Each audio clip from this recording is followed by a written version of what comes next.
नमस्कार दोस्तों, Akash Kumar official channel में आप सभी का बहुत बहुत स्वागत है। दोस्तों, जैसा कि आप सबको पता है कि ग्रुप डी का एग्ज़ाम डेट जो है 17 नवंबर से स्टार्ट होने वाला है।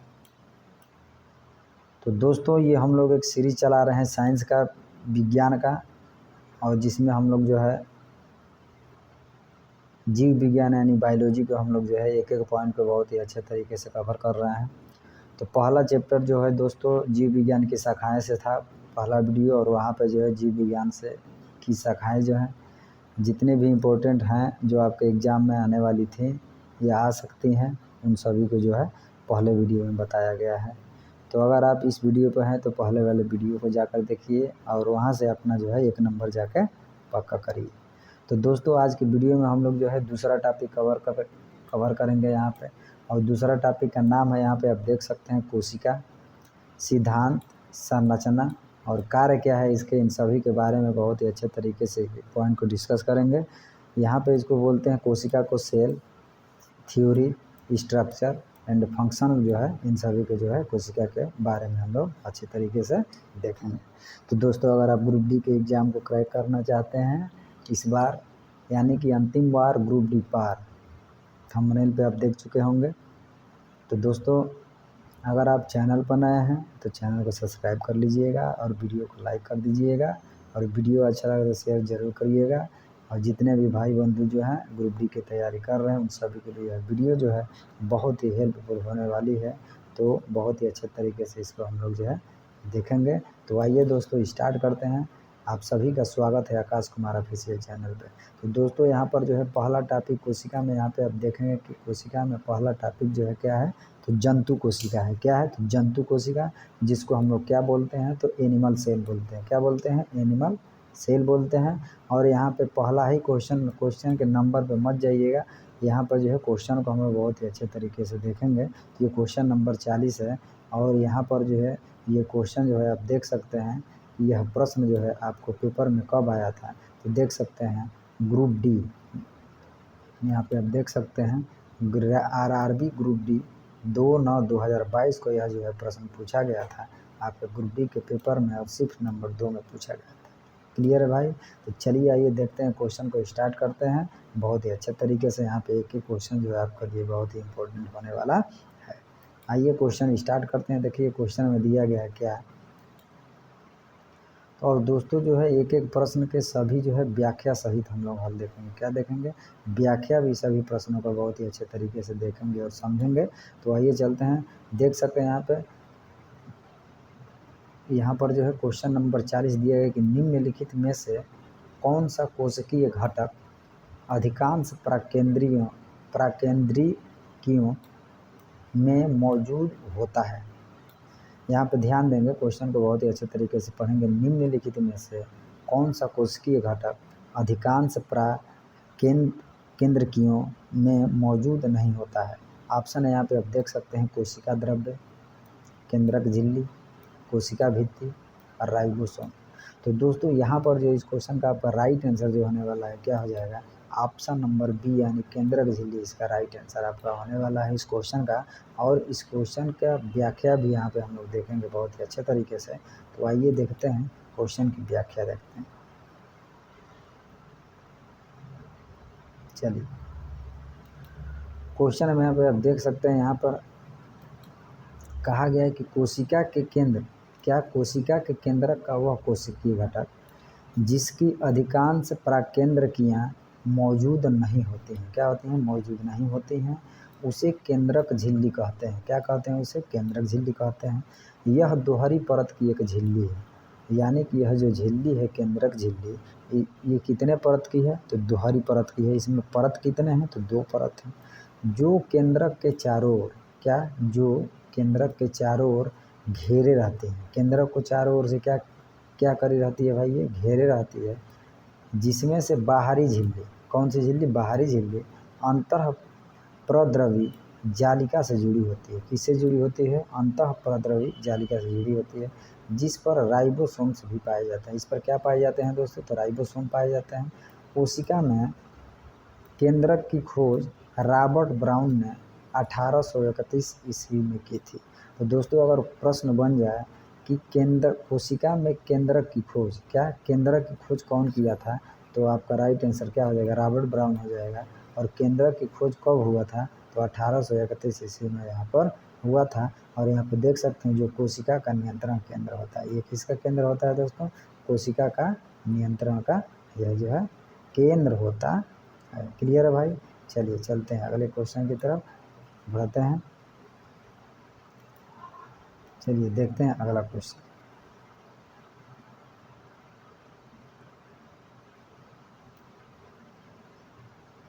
अगला क्वेश्चन कह रहा है, देखिएगा,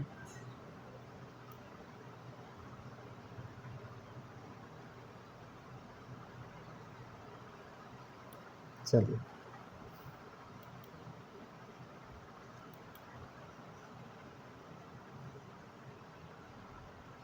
अगला क्वेश्चन कह रहा है क्या भाई? अगला क्वेश्चन कह रहा है कि मानव कोशिकाओं में ग्लूकोज के विघटन द्वारा ऊर्जा का निर्माण होता है। मानव कोशिकाओं में ग्लूकोज के विघटन द्वारा ऊर्जा का निर्माण होता है। ग्लूकोज के विघटन के लिए इनमें से किसकी आवश्यकता होती है? ग्लूकोज के विघटन के लिए इनमें से किसकी आवश्यकता होती है?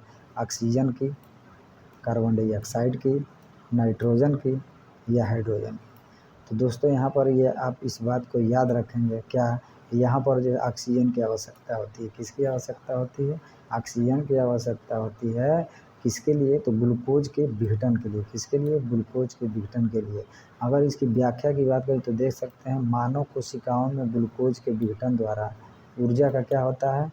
ऊर्जा का निर्माण होता है। क्या होता है? ऊर्जा का निर्माण होता है।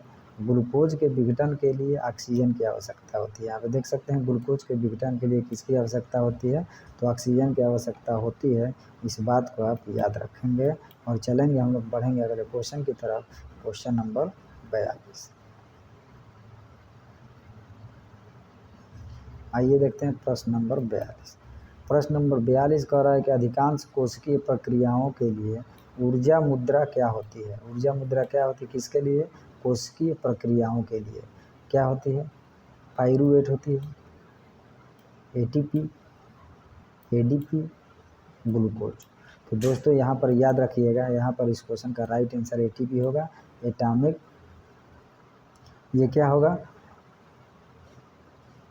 एटीपी यहाँ पर इस क्वेश्चन का जो राइट आंसर होगा ऑप्शन नंबर बी होगा। और यहाँ पे व्याख्या देखें तो देख सकते हैं अधिकांश कोशिकीय प्रक्रियाओं के लिए एडिनोसिन, क्या? एडिनोसिन ट्राइफॉस्फेट, क्या? एडिनोसिन ट्राइफॉस्फेट जो है यानी एटीपी ऊर्जा मुद्रा होती है। क्या होती है? ऊर्जा मुद्रा होती है। एटीपी एक जटिल कार्बनिक रसायन होता है एवं यह जीवित कोशिकाओं आदि में पाया जाता है। यह जीवित कोशिकाओं में कई प्रकार की अलग अलग प्रक्रिया के चलने के लिए ऊर्जा आदि प्रदान करने का कार्य करते हैं, जैसे कि वे आगे प्रसार, मांसपेशियों का संकुचन, रासायनिक संश्लेषण आदि भी यहाँ पर करने की क्रिया होती है। तो इस प्रकार इस क्वेश्चन का आपका राइट आंसर क्या हो जाएगा? एटीपी जो है आपका इस क्वेश्चन का राइट आंसर होगा। चलिए चलते हैं अगले क्वेश्चन की तरफ। Question number 43। क्वेश्चन नंबर 43 देखिए। क्वेश्चन नंबर 43 कह रहा है कि किस कोशिकांग को कोशिका की आत्महत्या थैली के रूप में जाना जाता है? किस कोशिकांग को कोशिका की आत्महत्या की थैली के रूप में जाना जाता है? इस क्वेश्चन का आंसर क्या होगा? बताएंगे इस क्वेश्चन का आंसर क्या होगा? केंद्रक होगा, माइटोकॉन्ड्रिया होगा, सेंट्रोसोम होगा या लाइसोसोम होगा? तो दोस्तों इस क्वेश्चन का जो आपका आंसर होने वाला है क्या,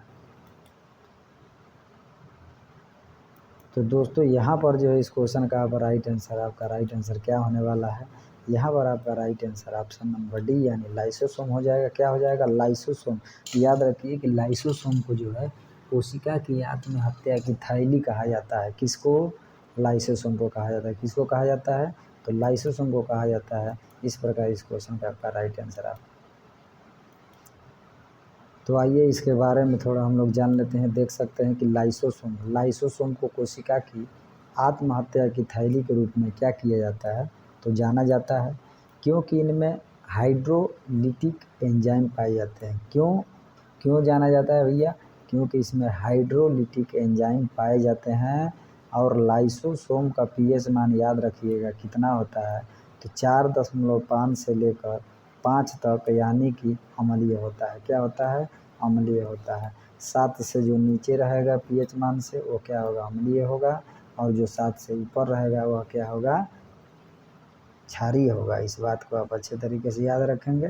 तो लाइसोसोम का पीएच मान 4.5 से लेकर कितना होता है? 5 तक होता है। और चलते हैं अगले क्वेश्चन की तरफ। देखते हैं क्वेश्चन नंबर 44।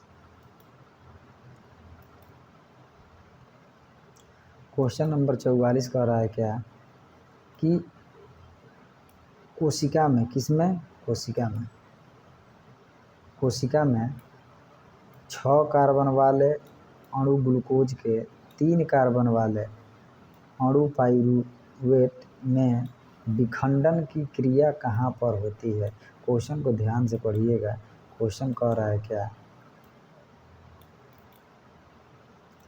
क्वेश्चन कह रहा है कि थोड़ा इसको ऊपर कर लेते हैं, उसके बाद देखिए। कोशिका में 6 कार्बन वाले अणु ग्लूकोज के 3 कार्बन वाले अणु पाइरूवेट में विखंडन की क्रिया कहाँ पर होती है? कहाँ पे होती है? कोशिका द्रव में होती है, माइटोकॉन्ड्रिया, हरित लवक या गाल्जिकीय में।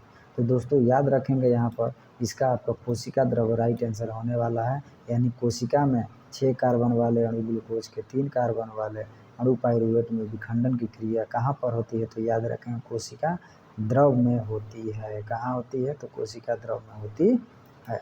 चलिए अब चलते हैं थोड़ा सा आगे, देखते हैं इसकी व्याख्या। कह रहा है कि कोशिका में, किसमें? कोशिका में 6 कार्बन अणु ग्लूकोज के 3 कार्बन वाले अणु पाइरूवेट में विखंडन की प्रक्रिया कोशिका द्रव में होती है। कहाँ होती है? तो कोशिका द्रव में होती है। कहाँ होती है? तो कोशिका द्रव में होती है। आगे बढ़ेंगे। कोशिका द्रव एक क्या होती है? याद रखेंगे कोशिका द्रव क्या होती है?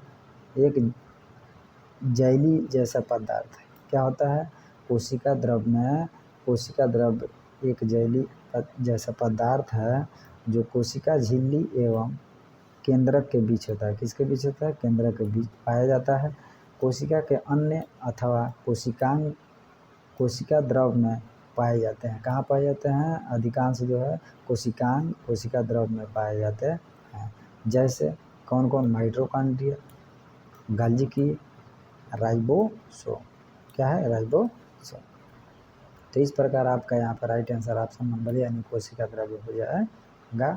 और चलिए बढ़ते हैं अगले क्वेश्चन की तरफ। क्वेश्चन नंबर 45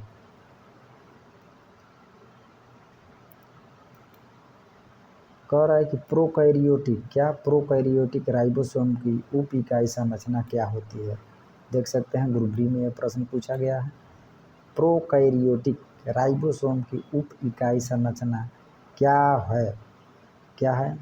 तो देख सकते हैं 50S और 40S, 60S, 40S, 50S, 30S, 0S या 30S। तो दोस्तों याद रखेंगे कि राइबोसोम की उप इकाई की संरचना क्या होती है? तो याद रखेंगे 50 से 30S होती है। क्या होती है? 50S और 30S होती है। यहाँ पे देख सकते हैं दिया गया है कि प्रोकैरियोटिक राइबोसोम कोशिका की जीव द्रव्य झिल्ली की से क्या होते हैं? जुड़े होते हैं। और ये 15 से 20 नैनोमीटर आकार की होती हैं। कितने नैनोमीटर के आकार की होती हैं? तो 15 से 20 नैनोमीटर के आकार की होती हैं। और 2 उप इकाइयों में, इसमें तो 50S व 30S की बनी होती हैं, जो आपस में मिलकर क्या करती हैं? जो आपस में मिलकर 70S प्रोकैरियोटिक राइबोसोम बनाते हैं। और राइबोसोम के ऊपर प्रोटीन संश्लेषित होती है। राइबोसोम के ऊपर क्या होती है? प्रोटीन संश्लेषित होती है। इस प्रकार यहाँ पर राइबोसोम की उप इकाई संरचना क्या होगी? तो याद रखेंगे 50S और 30S जो है। इस प्रकार यहाँ पर जो है आपका राइट आंसर होने वाला है। और चलते हैं अगले क्वेश्चन की तरफ। क्वेश्चन नंबर 46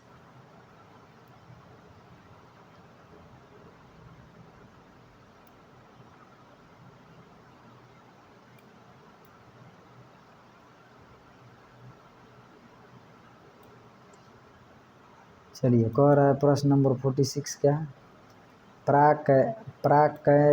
केंद्र की क्या प्राकेंद्र की कोशिका की कुछ विशेषताओं का उल्लेख नीचे दिया गया है और दिए गए विकल्पों में से गलत विकल्प का चयन करना है।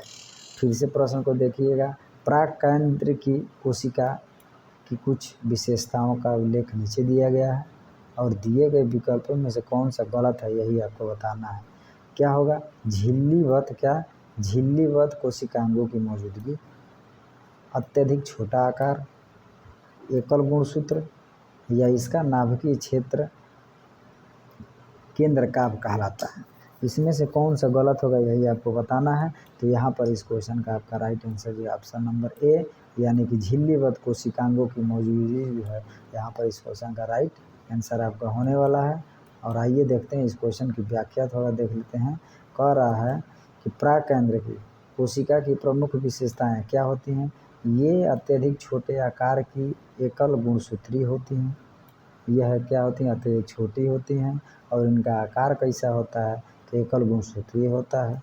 इसका नाभिकीय क्षेत्र केंद्रकाभ कहलाता है। इसका नाभिकीय क्षेत्र क्या कहलाता है? केंद्रकाभ कहलाता है। प्राकैरियोटिक जीव या प्राकैरियोटिक ऐसे जीवों को कहा जाता है जिनकी कोशिका झिल्ली बंद केंद्रक में नहीं पाई जाती है। क्या? जिनकी कोशिका झिल्ली बंद केंद्रक में नहीं पाई जाती है। तो इस प्रकार इस क्वेश्चन का आपका राइट आंसर क्या होने वाला था? ऑप्शन नंबर ए था। चलिए बढ़ते हैं अगले क्वेश्चन की तरफ। क्वेश्चन नंबर 47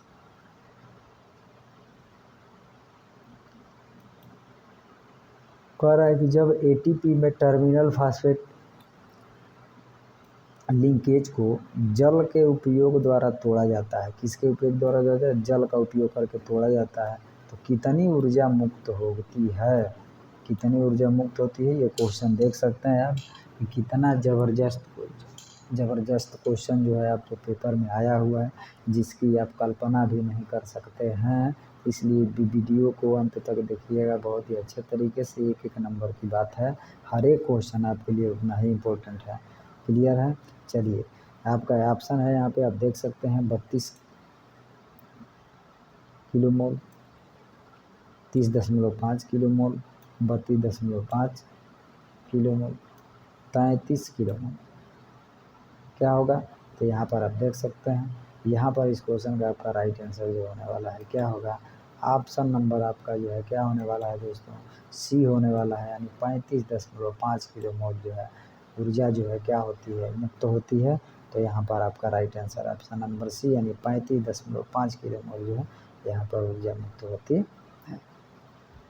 आगे बात करें दोस्तों, यहाँ पर देख सकते हैं कि संश्लेषित अणु एटीपी का उपयोग कोशिका में अन्य सभी गतिविधियों को बढ़ावा देने के लिए क्या किया जाता है? तो किया जाता है। आगे बात करें तो इन प्रक्रियाओं में एटीपी टूट जाता है। क्या हो जाता है? एटीपी टूट जाता है, जो एक निश्चित मात्रा में ऊर्जा पैदा करता है, जो कोशिका में होने वाली ऊष्माशोषी अभिक्रियाओं को क्या करता है? चला सकता है। क्या करता है? चला सकता है। अगर यहाँ पे आगे बात करें तो यहाँ पर देख सकते हैं, अगर आगे बात करें हम तो और 2 लाइन दिया हुआ है। क्या? इस प्रकार जब पानी का उपयोग करके एटीपी में टर्मिनल फास्फेट लिंकेज को क्या किया जाता है? तोड़ा जाता है, तो 35.5 किलोमोल के बराबर ऊर्जा निकलती है। कितने निकलती है? तो 35.5 किलोमोल के बराबर ऊर्जा निकलती है। इस प्रकार आपका राइट आंसर सी हो जाएगा। तो आइए बढ़ते हैं अगले क्वेश्चन की तरफ। अगला क्वेश्चन, तो आइए दोस्तों देखते हैं अगला नंबर क्वेश्चन कह रहा है कौन सा कोशिकांग विषाक्त पदार्थों और औषधियों के जहरीले प्रभाव को, किसको? औषधियों के जहरीले प्रभाव को ख़त्म कर देता है। अंतःद्रवी जालिका, राइबोसोम, गाल्जिका, माइटोकॉन्ड्रिया। तो दोस्तों याद रखिएगा कि यहाँ पर जो है कोशिकांग विषाक्त पदार्थों और औषधियों के जहरीले प्रभाव को कौन ख़त्म करता है? तो क्या हो जाएगा? अंतःद्रवी जालिका जो है जहरीले प्रभाव को ख़त्म कर देती है। तो इस प्रकार इस क्वेश्चन का आपका राइट आंसर ऑप्शन नंबर है अंतःद्रवी जालिका हो जाएगा। अगर बात करें अंतःद्रवी जालिका की तो देख सकते हैं अंतःद्रवी जालिका जो होती है क्या होती है? सुकेंद्रक कोशिकाओं में स्थित एक झिल्लीदार कोशिकांग है। कैसी है? तो झिल्लीदार कोशिकांग है। इनका प्रमुख कार्य विषाक्त पदार्थों, क्या कौन से पदार्थों? विषाक्त पदार्थों और औषधियों, औषधियों के जहरीले प्रभाव का क्या कर देती हैं? तो ख़त्म कर देती हैं। क्या कर देती हैं? तो ख़त्म कर देती हैं। अंतःद्रवी जालिका की रचना जो है प्लाज्मा झिल्ली के समान होती है। अगर पूछ दिया जाए कि अंतःद्रवी जालिका की रचना कैसी होती है, तो प्लाज्मा झिल्ली के समान होती है, आपको ये बताना होगा। तो आइए चलते हैं अगले क्वेश्चन की तरफ। Question number 49। क्वेश्चन नंबर 49 कह रहा है,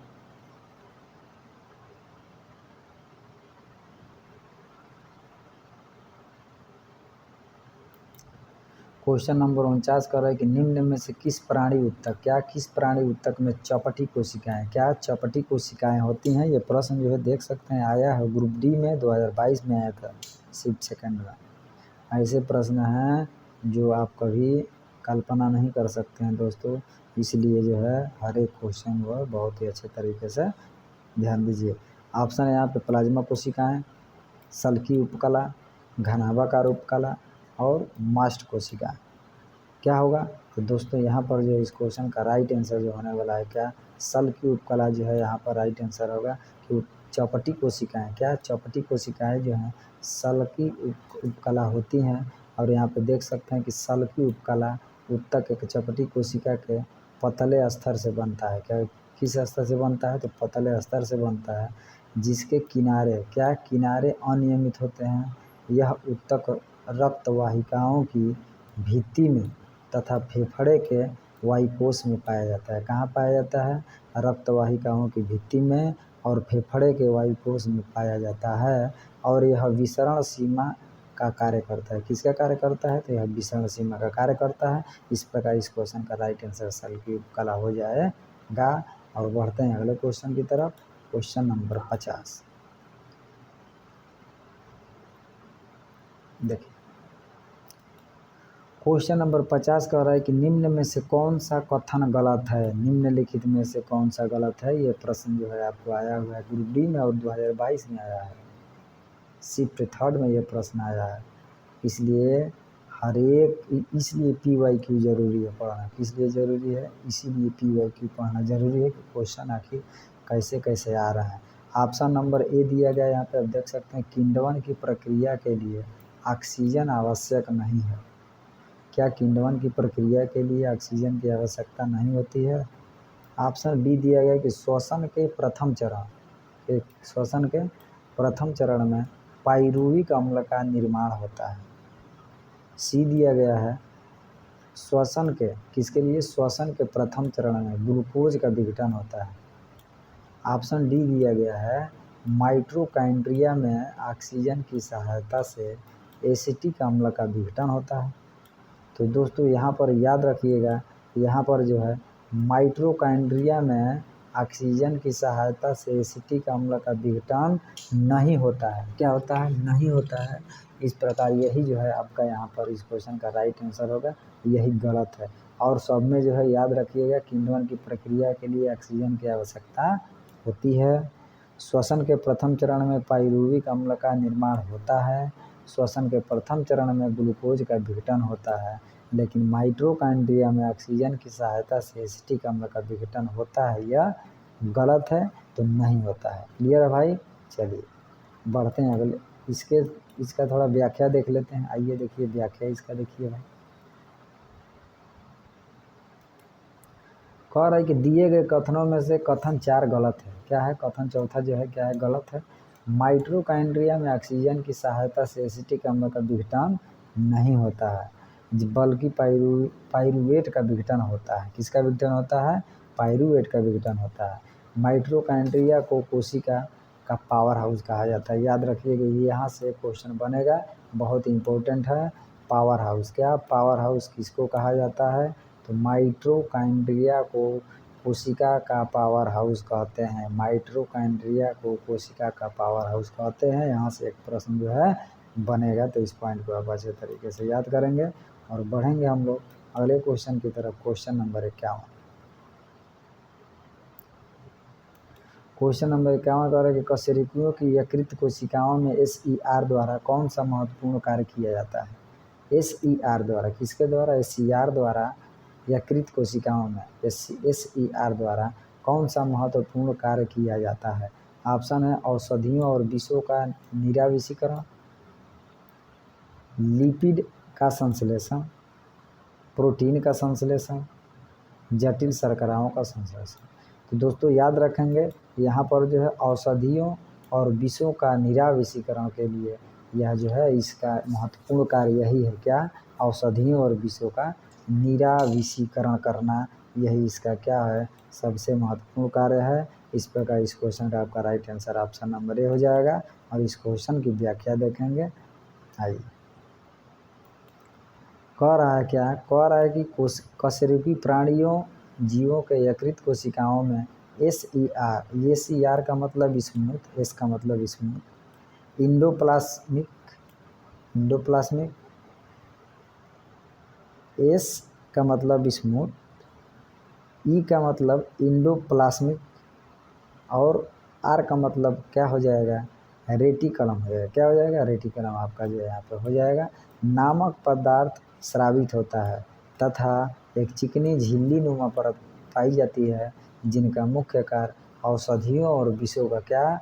औषधियों और विषों का निराविषीकरण का मतलब निर्मुक्त, यानी उसके प्रभाव को ख़त्म कर देती है, करने में महत्वपूर्ण भूमिका निभाता है। तो इस प्रकार इस क्वेश्चन का आपका राइट आंसर क्या हो जाएगा? औषधियों और विषों का निराविषीकरण के लिए किया जाता है। आइए चलते हैं अगले क्वेश्चन की तरफ। Question number 52। दोस्तों एक एक प्रश्न आपके लिए बहुत ही इम्पोर्टेंट है और व्याख्या देखना बहुत जरूरी है। आइए, प्रश्न कह रहा है कि नीचे दिए गए चित्रों ए और बी में, चित्र ए और बी में दो प्रकार के कोशिकाओं विभाजनों को दर्शाया गया है। इसके संबंध में कौन सा विकल्प निम्न प्रश्नों का सही उत्तर प्रदान करता है? 1 नंबर देख सकते हैं दिया गया है, कोशिका विभाजन के प्रकार क्या हैं? 2 नंबर दिया गया है कि विभाजन बी कब और कहाँ होता है। तो आइए देखते हैं फिगर में कि क्या दिया गया है फिगर में। चलिए, तो दोस्तों यह प्रश्न जो है देख सकते हैं ग्रुप डी में आया हुआ है। यह प्रश्न जो है ग्रुप डी में आया हुआ है, बहुत ही टफेस्ट एग्जाम है ग्रुप डी का। देख सकते हैं ऑप्शन में दिया गया है क्या? पहला नंबर दिया गया कि ए समसूत्री विभाजन, बी अर्धसूत्री विभाजन। 2 नंबर दिया गया वृद्धि के लिए शरीर की कोशिकाओं में अर्धसूत्री विभाजन होता है। ऑप्शन बी दिया गया है कि ए अर्धसूत्री विभाजन, बी समसूत्री विभाजन। 2 नंबर दिया गया है क्या कि युग्मकों के निर्माण के लिए जनन कोशिकाओं में अर्धसूत्री विभाजन होता है। सी ऑप्शन में दिया गया कि ए समसूत्री विभाजन, बी अर्धसूत्री विभाजन। 2 नंबर दिया गया कि युग्मकों के निर्माण के लिए जनन कोशिकाओं में अर्धसूत्री विभाजन होता है। ऑप्शन नंबर डी दिया गया पहला नंबर ए और बी अर्धसूत्री विभाजन है। 2 नंबर दिया गया वृद्धि के लिए शरीर की कोशिकाओं में अर्धसूत्री विभाजन होता है। यह प्रश्न जो है 22/8/2022 को आया ग्रुप डी में, देख सकते हैं प्रश्न, अंदाज़ा लगा सकते हैं। तो दोस्तों यहाँ पर जो है इस क्वेश्चन का आपका राइट आंसर जो होने वाला है ऑप्शन नंबर सी हो जाएगा, यानी कि ए अर्ध समसूत्री विभाजन होगा और बी जो है, ए जो है क्या होगा? समसूत्री विभाजन होगा, बी जो है अर्धसूत्री विभाजन होगा। और 2 नंबर जो है युग्मकों के निर्माण के लिए जनन कोशिकाओं में अर्धसूत्री विभाजन होता है। इस प्रकार इस क्वेश्चन का आपका right answer option number C हो जाएगा। सी को हम लोग क्या करेंगे? लॉक करेंगे और बढ़ेंगे। तो दोस्तों यहाँ पे आप देख सकते हैं कि कोशिका विभाजन 2 प्रकार के होते हैं। क्या कोशिका विभाजन कितने प्रकार के होते हैं? 2 प्रकार के। ए नंबर समसूत्री विभाजन, कौन? समसूत्री विभाजन। बी नंबर अर्धसूत्री विभाजन। अर्धसूत्री विभाजन युग्मकों के निर्माण के लिए जनन कोशिकाओं में होता है। इस बात को आप याद रखेंगे बहुत ही अच्छे तरीके से, क्या कि अर्धसूत्री विभाजन युग्मकों के निर्माण के लिए जनन कोशिकाओं में होता है। क्या? जनन कोशिका में होता है। इस बात को आप याद रखेंगे और बढ़ेंगे अगले क्वेश्चन की तरफ। Question number 53।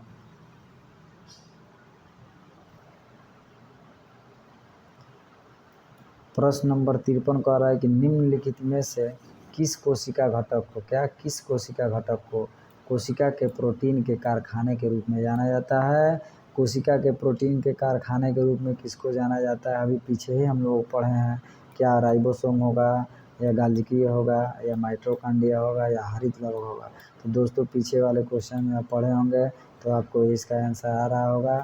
तो यही जो है राइबोसोम है। आत्महत्या की थैली यानी कारखाना कहा जाता है, प्रोटीन के कारखाने के नाम से जानी जाती है। तो अगर आगे बात करें तो देख सकते हैं राइबोसोम को कोशिका के प्रोटीन के कारखाने के रूप में क्या किया जाता है? कारखाने के रूप में जाना जाता है। राइबोसोम, क्या? राइबोसोम आरएनए, क्या? आरएनए और प्रोटीन दोनों से बनी होती है। क्या है? आरएनए और प्रोटीन के अंतर कोशिकीय संरचना है और यह कोशिका में प्रोटीन संश्लेषण का स्थान है। और यह कोशिका में क्या है? प्रोटीन के संश्लेषण का यह स्थान है। इस प्रकार आपका इस क्वेश्चन का राइट आंसर राइबोसी ऑप्शन नंबर 1 को लॉक करेंगे और बढ़ेंगे अगले क्वेश्चन की तरफ। अगला क्वेश्चन, क्वेश्चन नंबर 54। देखिए दोस्तों आ गया प्रश्न नंबर 54, फिर आ गया, तो इसको ध्यान देंगे। प्रश्न नंबर 54 कह रहा है क्या? कह रहा है कि निम्न में से कोशिका का पावर हाउस किसको कहा जाता है? अभी पावर हाउस हम लोग पढ़े हैं ऊपर। पावर हाउस किसको कहा जाता है? माइटोकॉन्ड्रिया, लाल रक्त कणिकाएं, श्वेत रक्त कणिकाएं या प्लाज्मा झिल्ली? तो दोस्तों अभी ऊपर ही हम पढ़े हैं कि पावर हाउस, कोशिका का पावर हाउस किसे कहते हैं? तो माइटोकॉन्ड्रिया को कहते हैं। तो ऑप्शन नंबर इसके क्या हो जाएगा? ऑप्शन नंबर ए हो जाएगा। देख सकते हैं कि सभी रासायनिक क्रियाओं को करने के लिए माइटोकॉन्ड्रिया एटीपी के रूप में ऊर्जा प्रदान करती है और इसलिए इन्हें कोशिका का बिजली घर कहते हैं, यानी पावर हाउस कहते हैं। इस बात को याद रखिएगा, बिजली घर या पावर हाउस भी कहते हैं। बात करें इसकी खोज की, इसका खोज जो है 1857 में हुआ था। कब? तो 1857 में। कौन किया था? तो अल्बर्ट वान कोलिकर ने किया था। कौन? अल्बर्ट वान कोलिकर ने किया था। किसकी खोज? तो माइटोकॉन्ड्रिया की खोज किया था। कब किया था? तो 1857 में किया था। याद रखेंगे और बढ़ेंगे अगले क्वेश्चन की तरफ। तो दोस्तों देख रहे हैं कि हर एक क्वेश्चन की व्याख्या जो है व्याख्यात्मक सहित हम लोग क्वेश्चन का सलूशन जो है देख रहे हैं, जो आपको एग्जाम के लिए बहुत ही लाभकारी होने वाला है। तो आइए देखते हैं अगला नंबर क्वेश्चन, क्वेश्चन नंबर 55।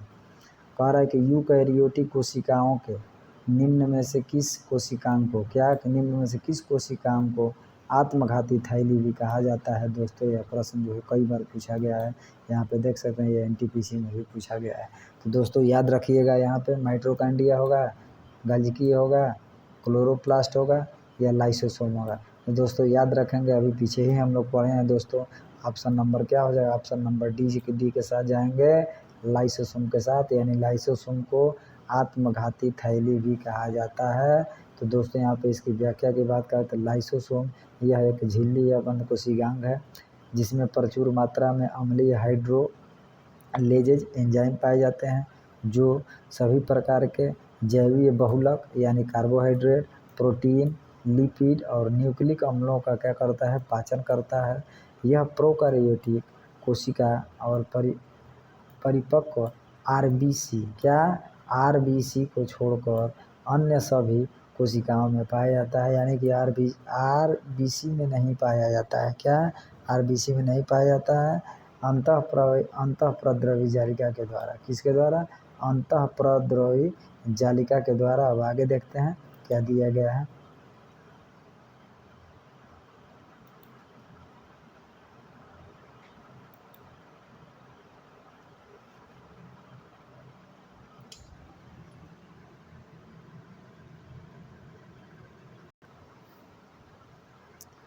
आगे दोस्तों यहाँ पर अगर बात करें तो देख सकते हैं कि लाइसोसोम को, किसको? लाइसोसोम के एंजाइमों का निर्माण होता है तथा चारों ओर की झिल्ली का क्या होता है? निर्माण गाल्जिकीय काय द्वारा होता है। चारों ओर की झिल्ली का निर्माण किसके द्वारा होता है? तो गाल्जिकाय के द्वारा होता है। आगे बात करें तो कोशिका के क्षतिग्रस्त, क्या, कोशिका के क्षतिग्रस्त या मृत हो जाने पर, यानी कोशिका जब मर जाएगी या ख़त्म हो जाएगी पर लाइसोसोम फट जाते हैं। लाइसोसोम क्या हो जाता है? तो फट जाता है और मुक्त एंजाइम अपनी ही कोशिका को पचा देता है, और जो एंजाइम मुक्त होता है वह अपनी ही कोशिका को क्या कर देता है, पचा देता है। और इसी के कारण जो है लाइसोसोम को कोशिका की आत्मघाती थैली कहते हैं। किसके कारण? इसी के कारण जो है लाइसोसोम को कोशिका की आत्मघाती थैली कहते हैं। समझे भाई? चलिए बढ़ते हैं अगले क्वेश्चन की तरफ। क्वेश्चन नंबर 56 देखिए, कह रहा है क्वेश्चन, कह रहा है कि निम्नलिखित में से किस कोशिकांग को कोशिका की आत्मघाती थैली के रूप में जाना जाता है। दोस्तों यह कितनी बार प्रश्न जो है रिपीट हो चुका है, देख सकते हैं कि यह क्वेश्चन जो है कितना इम्पोर्टेंट है। निम्नलिखित में से किस कोशिकांग को कोशिका की आत्मघाती थैली के रूप में जाना जाता है। आप सबको पता होगा कि लाइसोसोम को जो है आत्मघाती थैली के रूप में जाना जाता है। इस प्रश्न में एकदम टाइम नहीं देना है और इसकी व्याख्या थोड़ा सा हम देख लेंगे। समय को देखते हुए इसका व्याख्या जो हम लोग जरूर देखेंगे अच्छे से। तो आइए देखते हैं व्याख्या। कहा गया कि लाइसोसोम को कोशिका की आत्मघाती थैली क्या कहा जाता है? लाइसोसोम को कोशिका की आत्मघाती थैली कहा जाता है। लाइसोसोम को कोशिका क्या कहा जाता है दोस्तों? आत्मघाती थैली कहा जाता है। याद रखेंगे, या आत्महत्या की थैली, क्या? या आत्महत्या की थैली कहा जाता है, क्योंकि उनमें हाइड्रोलाइटिक एंजाइम जमा होते हैं। इन एंजाइमों का उपयोग कोशिका में जटिल अणुओं को पहचानने के लिए किया जाता है। लाइसोसोम न्यूक्लिक एसिड, पॉलीसेकेराइड, क्या?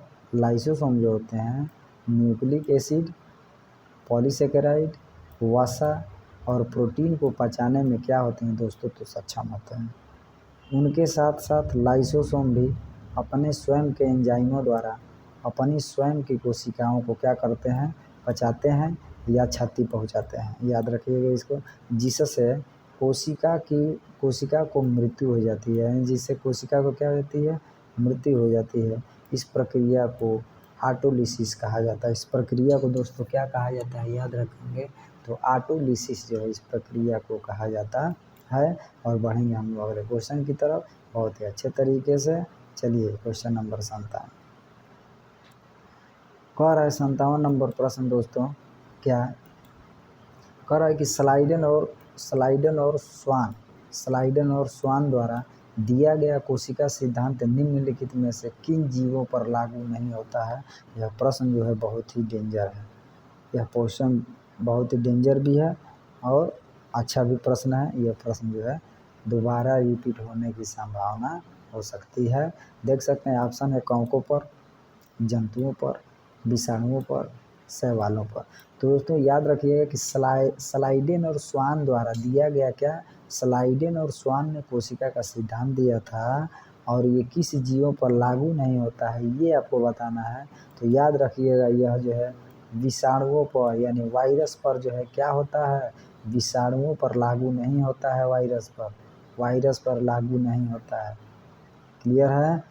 देख सकते हैं कि स्लाइडेन और स्वान द्वारा दिया गया कोशिका सिद्धांत कवकों, जंतुओं और शैवालों पर लागू होता है, परंतु विषाणुओं पर यह लागू नहीं होता है। याद रखिएगा, यानी स्लाइडेन और स्वान ने जो सिद्धांत दिया था कोशिका का सिद्धांत, वह विषाणुओं पर लागू नहीं होता है। किस पर लागू नहीं होता है दोस्तों? तो विषाणुओं पर लागू नहीं होता है। याद रखेंगे। आइए चलते हैं अगले क्वेश्चन की तरफ। क्वेश्चन नंबर 58 कह रहा है कि रॉबर्ट हुक द्वारा कोशिका की खोज किस प्रकार की गई। चलिए भैया, रॉबर्ट हुक द्वारा जो है कोशिका की खोज किस प्रकार की गई? पेड़ों के पत्तों का निरीक्षण करते हुए, एक प्याज के छिलके को निरीक्षण करते हुए, रक्त का निरीक्षण करते हुए या कार्क का निरीक्षण करते हुए। दोस्तों यहाँ पर ध्यान दीजिएगा, कोशिका की खोज जो है याद रखिए रॉबर्ट हुक द्वारा कोशिका की खोज किस प्रकार की गई थी। तो याद रखेंगे ऑप्शन नंबर डी यानी कार्क का निरीक्षण करते हुए कोशिका की खोज की गई थी। इस प्रकार इस क्वेश्चन का राइट आंसर जो होगा ऑप्शन नंबर क्या होगा? तो ऑप्शन नंबर डी हो जाएगा।